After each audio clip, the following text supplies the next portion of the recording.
Hey everybody, and welcome to Killing Time. This is the show that searches for entertainment that doesn't suck, and this week are you in for a treat, because I found something that sucked. My name is Ayaz Akhtar, otherwise known as IA. I'm the man who gives JB lots of crazy nicknames. He is the man of 1,174 nicknames as of right now. We'll just call him Just Bob. How's it going? It's going good. How you doing? I am looking really ragged. I'm going to go to my own shot here. Look, you see this. Now, there's a table next to me now. There's a bar downstairs. I've been very busy today trying to move things around. So the reason why I look this way is because I'm old, folks. Very old. Yes, I understand. Me too. Lots more gray hairs every time you see me. Well, that's important because, this is the video part of the show. So if you're watching this, you're like, hey, you guys don't sound old. You guys are liars. But we really appreciate that. Thank you. You're very sweet. Thank you. So this time, we're going to be talking about a movie that I got to see in the theater. It was amazing that I actually went to the theater for this because I happened to have some movie passes. So I'm like, I will give this a shot. And these tickets were essentially $10 a piece. They're very, very discounted. And right now, you've probably seen the trailer for this movie. It's called Daddy's Home 2.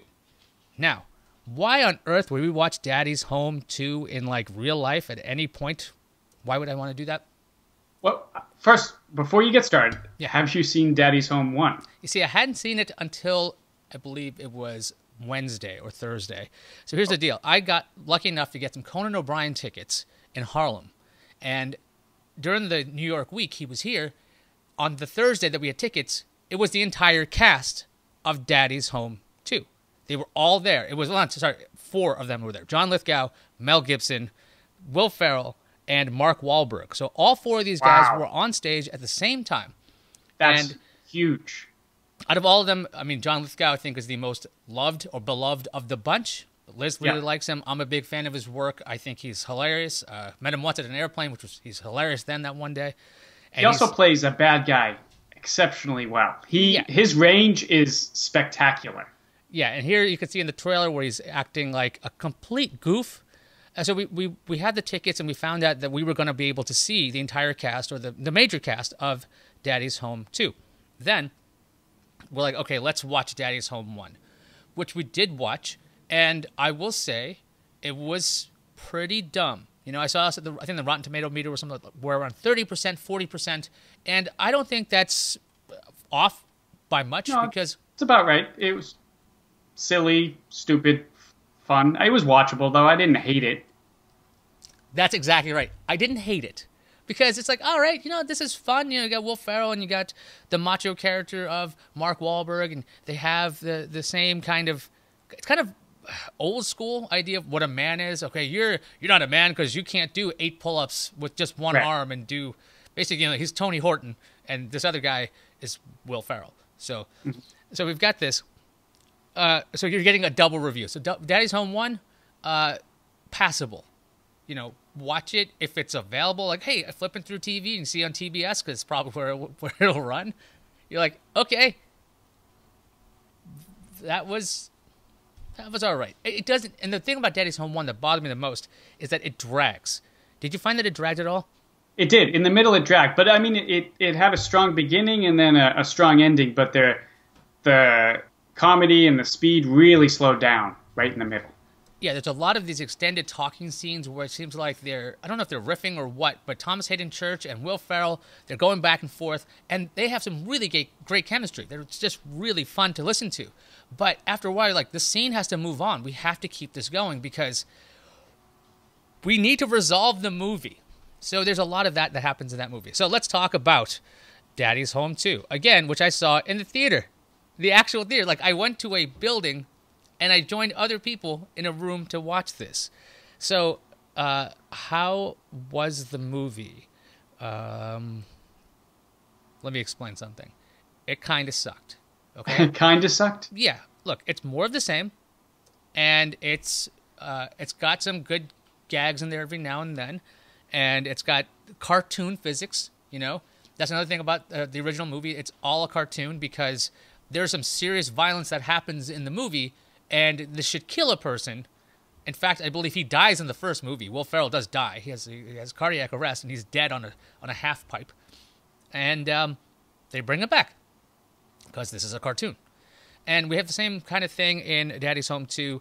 We have the extremely cartoony Mel Gibson character who's just like this curmudgeon and who also was not very funny at Conan O'Brien. Go figure. And Mark Wahlberg might be the quietest interview in the history of interviews because he said like nothing as well. But Will Ferrell and John Lithgow, very, very quick. Will Ferrell is just really sharp. So in the movie itself, okay, you guys know the plot. You saw the trailer. There's grandpas. They want to have a single Christmas. That's when the kids wants to have. So they're all going to go to a cabin together, and they're going to have Christmas. And Mark Wahlberg's got a new stepdaughter, and she's a real pill, to say the least. Let's say that. She's a bad influence on the other kids. And it's predictable as hell. You know, it's a really bad movie. And is it funny at all? Surprisingly, the character that got me to laugh the most was Mel Gibson. And when I say laugh the most, I mean like a couple of chuckles. Because he said something like, and this won't be a spoiler, something like, I would rather look down a barrel of a gun than let that guy raise my grandkids. I'm like, okay, that's kind of funny. Because that shows you how much contempt he has. It was something like that. I was going up to get a soda or something at this point. What I will say is, don't watch this in the theater. Don't waste your money on this. If it's available on TV and it's streaming or whatever, or you have a free rental and you want to really see this kind of thing, it's a Christmas movie, which is not the worst thing, but it's just a Christmas movie. So you know exactly what you're going to get. You're going to have a stunt with all of these lights. Oh, are the lights strung around the house? Are the lights strung around the house? What do you think is going to happen when the lights are strung around the house, when there's potentially a spastic character around? Any guesses? Oh my goodness. No. You'd never believe this, but hijinks ensue. No. Yeah. It didn't all just work out perfectly? No. I was shocked and appalled that they would. Wow. Oh my God! Look, it's a paint by numbers movie. There's a lot of fun dialogue. There's great actors in this movie. It's just kind of looks like they just wanted to work together, and they did. Yeah. And anything John Lithgow is doing in this movie, by the way, he's not playing it like super serious and he's weird or anything. He's like the best part of this movie because he's a loving character. He's a nice character. You find out some things about him. You move that along. And Will Ferrell remains, the soft, kind of hearted person. And there is some progression. Mark Wahlberg's character is a little bit less edgy. He is being a co-parent. Mm-hmm. He had some growth, but it's not necessary. I don't think any person who's ever seen Daddy's Home 1 is like, okay, wait a minute, I really need to know what happened to these guys after. Because it's so difficult to figure out what's going to happen here. Expecting a lot more John Cena, by the way, because John Cena plays the super tough father who is Mark Wahlberg's wife's ex-husband and father to the stepdaughter of Mark Wahlberg. Got that? Right. Yeah. So he is to Mark Wahlberg as Mark Wahlberg is to Will Ferrell. Oh, look at the big brains on JB doing the analogy, moving things around. Oh, like yeah. a Christmas tree. Christmas trees don't move. That makes no sense. Don't listen to me. Yeah. I don't know why I'm rhyming right now. And with that, I think now is a good time to thank all the people who are backing this show and are now wondering why are they backing the show. Why are they backing this show? I don't know. I just watched him talk about a terrible movie that no one should go see. But we promised people we would talk about entertainment that did suck. I did not go out to see this movie to hope that it would suck, by the way. I want to get this very clear. And we'll go back to our patrons in a second. I tried to go into this movie with a pretty open heart to this thing. Like, look, it's not going to be Dark Knight, okay? It's not going to be... there's a bunch of movies I used to like, but everybody in them are monsters now. Name a movie that's got somebody that you still like. The Godfather, okay? There you go, yeah. So you're like, okay, all right. I'm not expecting that. I'm like, okay, this is going to be dumb and it's going to be silly. Let's watch the thing.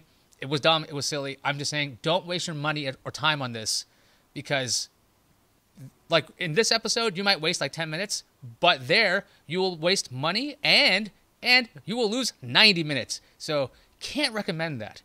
That's what I got to tell you guys. And obviously, if you haven't figured this out, Rob, you haven't seen this movie. No, but after that glowing review, I don't think I'm going to. Okay, back to our glorious patrons who are millions of times better than Daddy's Home 2. Millions might not be enough. So thanks again for helping support our show constantly. You guys have been there for such a long time. Thank you guys.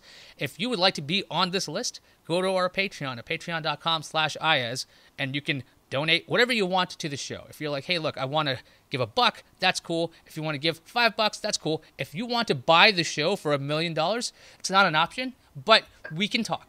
Just let's work that out. Anyway, with that, I think we're going to wrap up this episode because we've got some other stuff we're going to chat about soon. Oh, one of the things I'm supposed to do at the ends of these videos, I found out, you might know this, you're supposed to tell the people, hey, we're going to have other episodes. We do the show weekly, and I've got the setup going pretty well, I think, minus my accidental presses of keys. But I think we're getting pretty smooth. I think the weekly thing's happening. I think so. So come back every week to killingtime.tv or wherever the heck it'll redirect to, and you'll be able to watch more episodes there. Or you can subscribe on YouTube at youtube.com/finitecomedy. With that, it is time to get out of here. Adios.